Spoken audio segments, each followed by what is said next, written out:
ఆంధ్రప్రదేశ్లో కొత్తగా మార్కాపురం, మదనపల్లె, రంపచోడవరం కేంద్రంగా పోలవరం జిల్లాలు ఏర్పాటు కానున్నాయి.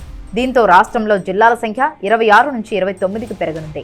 కొత్తగా 5 రెవెన్యూ డివిజన్లు, ఒక మండలం ఏర్పాటుకు సీఎం నిర్ణయం తీసుకున్నారు. అనకాపల్లి జిల్లాలో నక్కపల్లి, ప్రకాశం జిల్లాలో అద్దంకి, కొత్తగా ఏర్పాటయ్యే మదనపల్లి జిల్లాలో పీలేరు, నంద్యాల జిల్లాలో బనగానపల్లె, శ్రీ సత్యసాయి జిల్లాలో మడకశిర రెవెన్యూ డివిజన్ల ఏర్పాటుకు నిర్ణయం తీసుకున్నారు.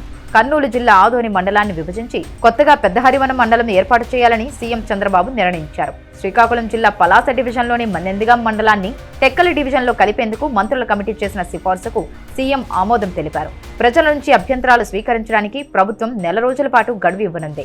ఈ సమయంలో సూచనలు, అభ్యంతరాలు అందిన తర్వాత మంత్రుల అనుమతితో తుది నివేదిక ఆన్లైన్ ద్వారా ఆమోదం పొందనుంది.